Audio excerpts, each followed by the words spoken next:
Assalamualaikum warahmatullahi wabarakatuh. Shalom, Om Swastiastu, Nama Budaya, Salam Kebajikan. Perkenalkan, nama saya Grisya Gokasi Tambunan. Di sini saya akan menjelaskan materi tentang Computing Components, Processor, Memory, Day Cloud, and more. Lanjut, Incident Day Cache. Yang mana itu executed, yang mana itu jenis-jenis itu desktop, lower cache. Lanjut, yang kedua itu smartphone case, yang mana itu yang ketiga laptop case. Lanjut, tablet case. Lanjut, slide yang berikutnya, incident day case, komponen utama pada laptop dan desktop.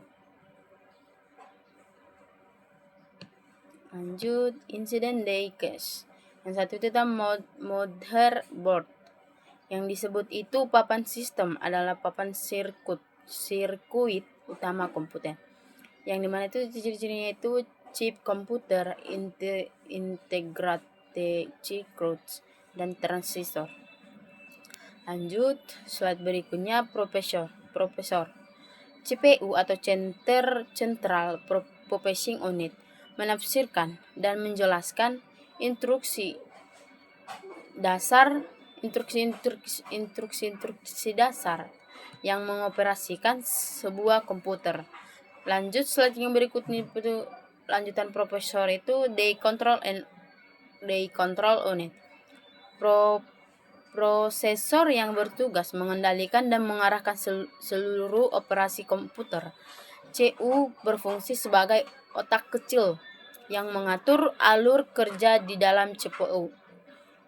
Arithmetic Logic Unit atau ALU. ALU adalah bagian dari prosesor yang melakukan operasi aritmatika dan logika. Lanjut, machine chili. Fetching adalah proses mengambil instruksi, program, atau data dari memori. Decoding adalah proses menerjemahkan instruksi tersebut menjadi sinyal dan dapat dipahami komputer. Executing adalah proses menjalankan atau melaksanakan instruksi yang telah diterjemahkan. Storing adalah proses menyimpan hasil eksekusi ke dalam memori, bukan ke media penyimpanan. Lanjut, registers dan sistem cloud dan code speed. Jenis prosesor adalah PC dan mobile Intel AMD. Teknologi pendinginan heat sink, liquid cooling. Lanjut, slide berikutnya itu cloud computing. Layanan komputasi atau service storage database aplikasi jaringan yang dapat diakses melalui internet tanpa harus memiliki perangkat fisik. Yang dimana itu jenis aplikasinya itu Dropbox, Google Drive, Slack, Yahoo, atau Adobe Creative Cloud. Lanjut, slide berikutnya cloud computing. Keuntungannya itu accessibility, diakses dari mana saja dan kapan saja melalui internet, sehingga memudahkan pengguna bekerja tanpa berada di lokasi tertentu. Yang dimana itu yang kedua short save, mengurangi biaya karena tidak perlu membeli service dan perangkat keras sendiri. Lanjut, spesifik, tidak perlu menyediakan ruangan fisik untuk menyimpan perangkat atau service karena semua data disimpan di pusat data cloud. Stability, kapasitas layanan dapat ditambah atau dikurangi dengan mudah sesuai kebutuhan tanpa harus menggantikan perangkat atau menambahkan hardware. Lanjut, slide yang berikutnya itu data representation. Data dalam komputer dipresentasikan menggunakan sistem bilangan biner, yaitu terdiri dari dua simbol, yaitu adalah O dan 1. Sistem ini menggunakan byte, binary digit, sebagai satuan terkecil data dan byte sebagai kumpulan 8 bit.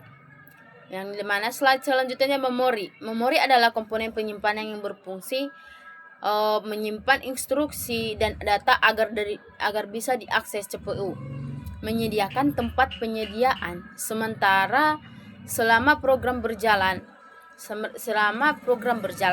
Menjaga agar proses komputasi berlangsung cepat dan efisien.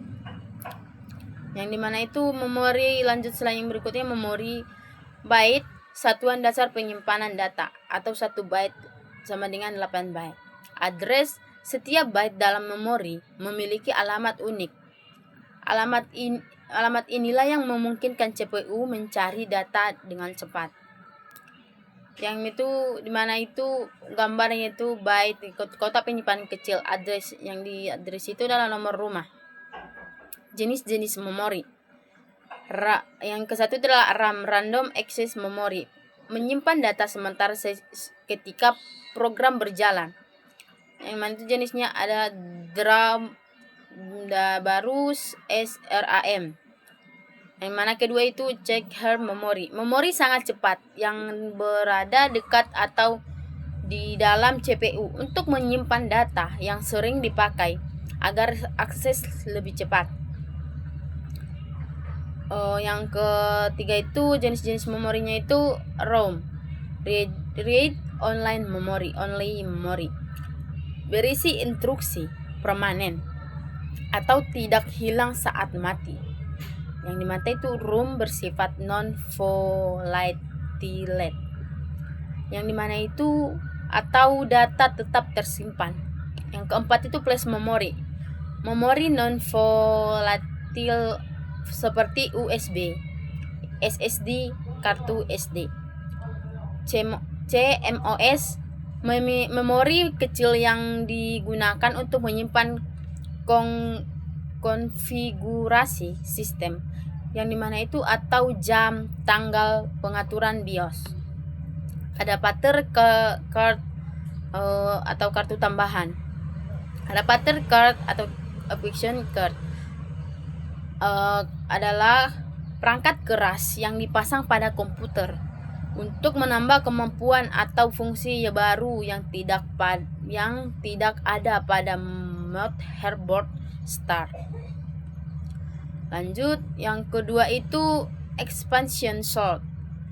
Expansion slot ini adalah slot khusus yang dimana itu di motherboard yang digunakan untuk memasang kartu tambahan. Yang ketiga itu USB, adapters dan hot plugging. Selain dipasang di slot motherboard, ada port juga ada yang menggunakan port USB.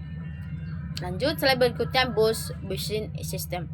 Bus adalah jalur elektronik di dalam komputer yang digunakan untuk mengirimkan data, instruksi dan sinyal kontrol antar komponen atau CPU, memori dan perangkat lain. Jenis-jenis bus. A. Sistem yang menghubungkan CPU dengan memori utama, yaitu RAM. Kecepatan bus ini sangat mempengaruhi kinerja komputer. Yang dimana itu yang kedua backseat bus. Bus yang menghubungkan CPU dengan cancel atau L2 atau L3. Yang mana itu ketiga itu expansion bus, menghubungkan CPU atau motherboard dengan perangkat tambahan adapter. Power supplies and batteries. Power supplies adalah perangkat yang berfungsi mengubah arus listrik atau AS ya, atau dari stop kontak menjadi arus DC, menyediakan tegangan dan daya yang stabil untuk motherboard atau yang baru CPU, baru GPU, hard disk dan komponen lainnya. Lanjut, kesimpulan yang saya bawakan itu adalah computing components adalah bagian-bagian utama untuk membuat komputer dapat bekerja dengan baik. Prosesor atau CPU berperan sebagai otak komputer yang mengelola data dan menjalankan perintah. Memori berfungsi menyimpan data dan instruksi sementara agar bisa diakses dengan cepat oleh prosesor. Decoder membantu menerjemahkan instruksi agar dapat dipahami dan dijalankan oleh sistem. Selain itu, ada komponen lain seperti input, output, dan stroke yang saling terhubung dan bekerja sama. Tanpa kerjasama antar komponen tersebut, komponen tidak akan bisa berfungsi secara optimal. Sekian presentasi dari saya, terima kasih.